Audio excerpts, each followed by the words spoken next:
What's good, everyone, and welcome back to another reaction video. Today we are reacting to Monster by Epic the Musical, and good news is that on the 4th of July came the Thunder Saga and all that. So Thunder Saga's released. There's not a lot of animation, so I'm gonna just listen to the music when it comes to that next week. Might stop there, but I do know that there's like a couple other stuff to react to. If I see something related to the Thunder Saga later on, though, I'm gonna do a separate thing where I react to the animation than the full music. Yes. Now, with this said,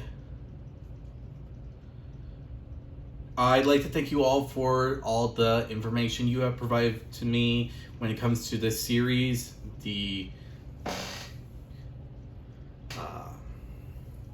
Odyssey, and so on. I am really thankful for that kind of information that you have been providing me, and I just like to say that you guys are awesome for doing that kind of stuff for me, and I'd like to thank you all again for doing it. Now, I have a idea on how to fix the computer problem, so yeah, we may be going back to regular ways of reacting sooner or later. It's just a very technical kind of way we have to go about it. So if you happen to see it sooner or later, you'll know the reason why. I'll go into detail when it's that time. And now, let's just get on into this, because I don't want to make this like into a 5-minute introduction. So here it is. Epic, the musical, animation, Monster by CC. So be sure to give them love and support for the video they made, well, the animation they made, and give the original creators to the music some love and support as well, and give them a shout out.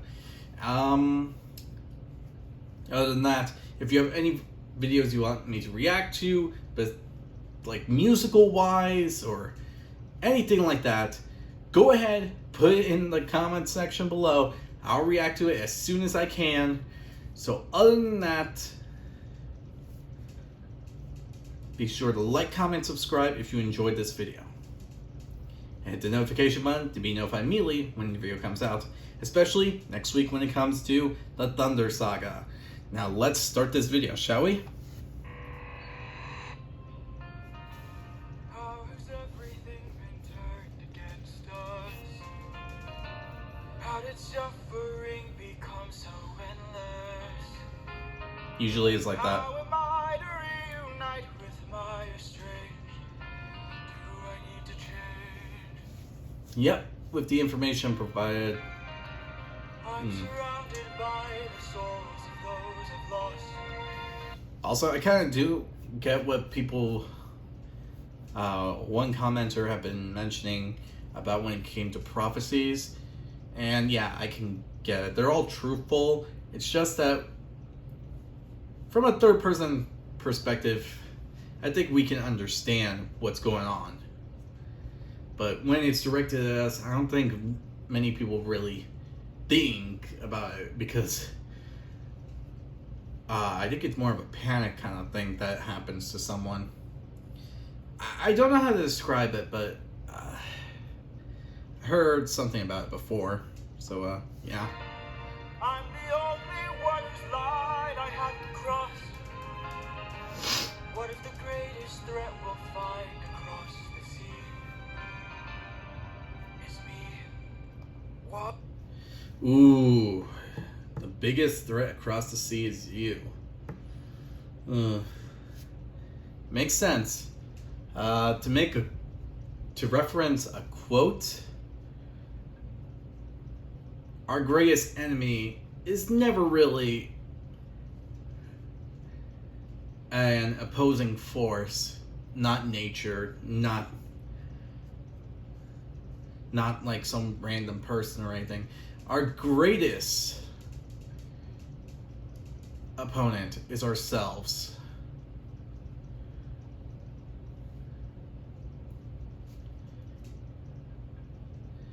And the greatest danger to us and those around us is ourselves as well. It's why you have to be very what's the word? I had it in the top of my head. I suppose the right word would be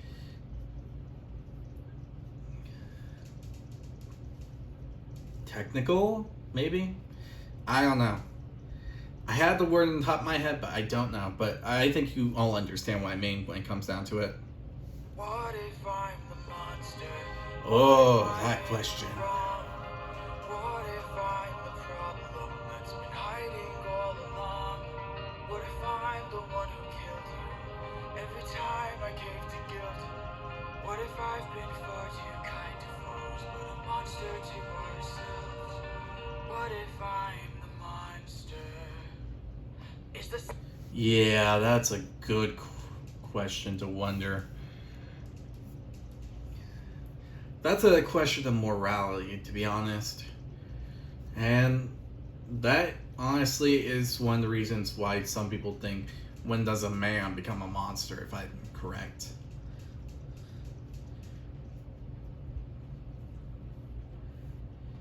It means you kind of just went through a lot of stuff and you're just tired of it.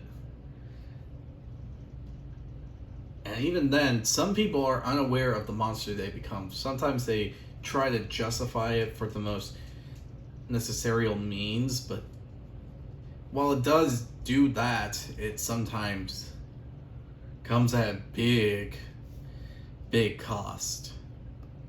The Cyclops struck with guilt when he kills. Is he up in the middle of the night? Or does he end my men to avenge his friend and then sleep knowing he has done it right?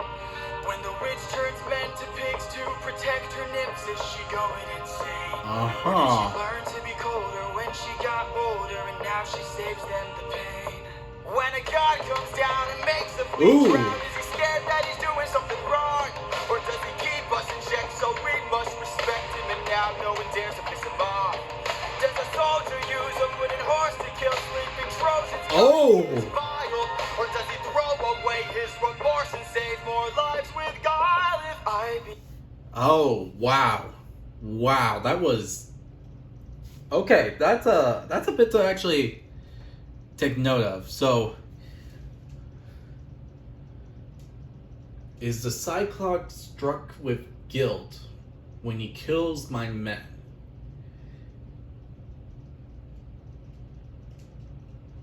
Or can he sleep at night knowing that he done his friend right? Now that's that's more of a gray area, to be honest. If it's me, I gotta say that's more of a gray area, because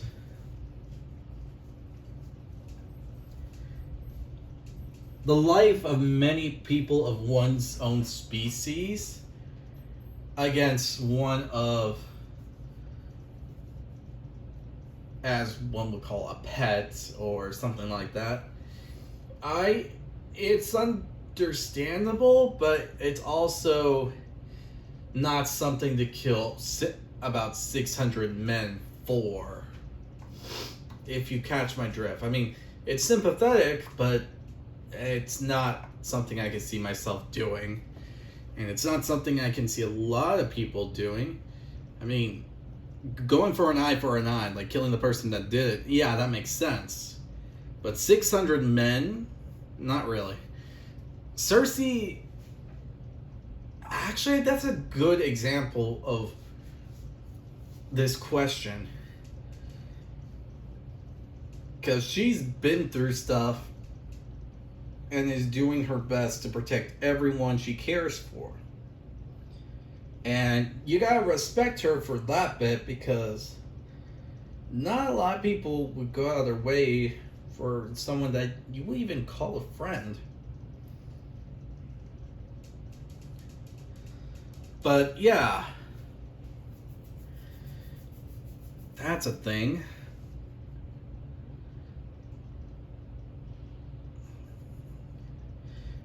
Now the thing about Poseidon Not really.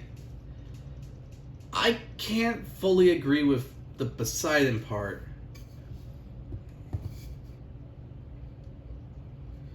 It may seem like a thing for those that believe in that kind of religion and all that, or something like that, but to me that's kind of cruel.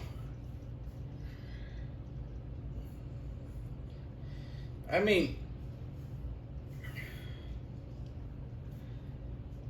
that just sounds like the wrong side of becoming a monster. That just sounds like something else entirely. Not, it doesn't really fit this part. But the part that really got me is when he described himself.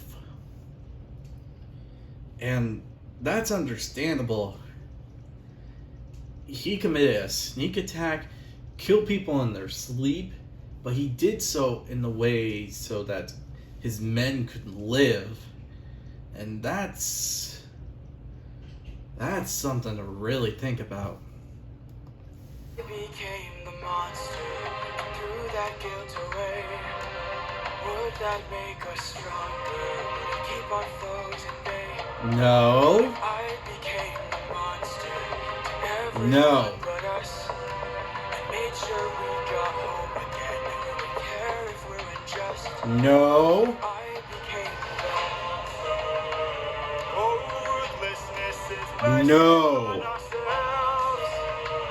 And deep down I know this well. Okay, that is the point of no returning, and it leads to big problems. That's how a man becomes a monster. And no offense, but if you try to do some of the stuff that these other people are, beings are doing, because they're all three are technically not human, but still, what you're suggesting could lead to dire consequences. For one, if you try to act more like a monster,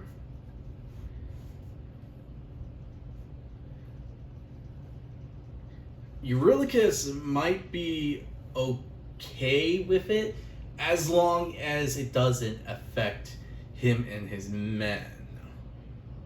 Which is pretty hypocritical of him, because A, he decided to insert these island to get all the men that were still left, leave the island, and leave those that were turned to pigs to rot. So, freaking hypocrite there. And second, if you decide to become a monster, you are gonna sacrifice someone. Which is why I go to mention the first part first and leave it hanging. Because when you become a monster, you decide that you're going to do whatever it is that you feel is the right path, no matter the consequences. And that's not really a good way to go about it. I lost my best friend, I lost my mentor, my mom, 500 men gone. This can't go on, I must get to see Penelope and Telemachus. So if we must sail through dangerous oceans and beaches, I'll go where Poseidon won't reach us. And if I gotta drop another infant from a wall in an instant so we all don't die, then I'll become the monster. I will deal the blow, and I'll become the monster like none they've ever known. Oh, no.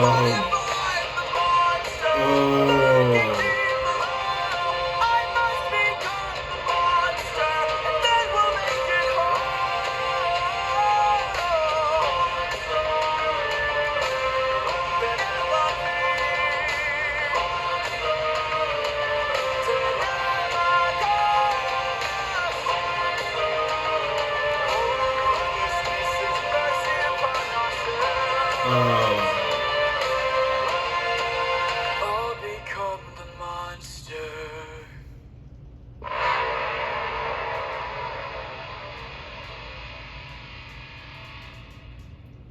I became the monster. yeah, there's other stuff right there. Just to get it out there. Anyway, honestly, this is gonna be probably one of the biggest mistakes he's gonna be doing on his trip.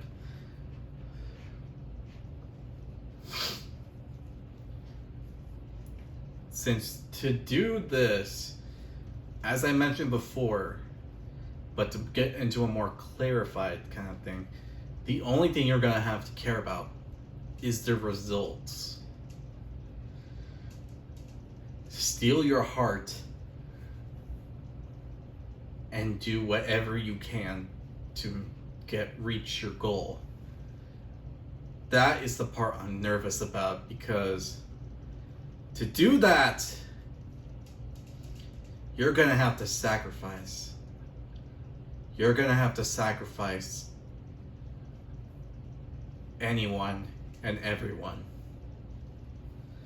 It's one thing if you're by yourself and going against foes left and right, but for a crew, you're willing to sacrifice all of them or nothing. This is rough. This is very rough. I hope that you all enjoyed this video. If you do, hit the like button down below, hit the subscribe button to support the channel, support the content provided, and so on and so forth. Hit the notification button, be notified immediately when your video comes out, and all that. Tell me what you think about this musical and this part of the musical, Momster. I mean, I really do like it. I gotta say, it's one of my top favorites. The second being, well, one thing that's tied for it is No Longer You, because that one really got me getting chills just by listening to it. So yeah, with this said, I hope you all enjoyed this video, and I'll see you all next time. Bye!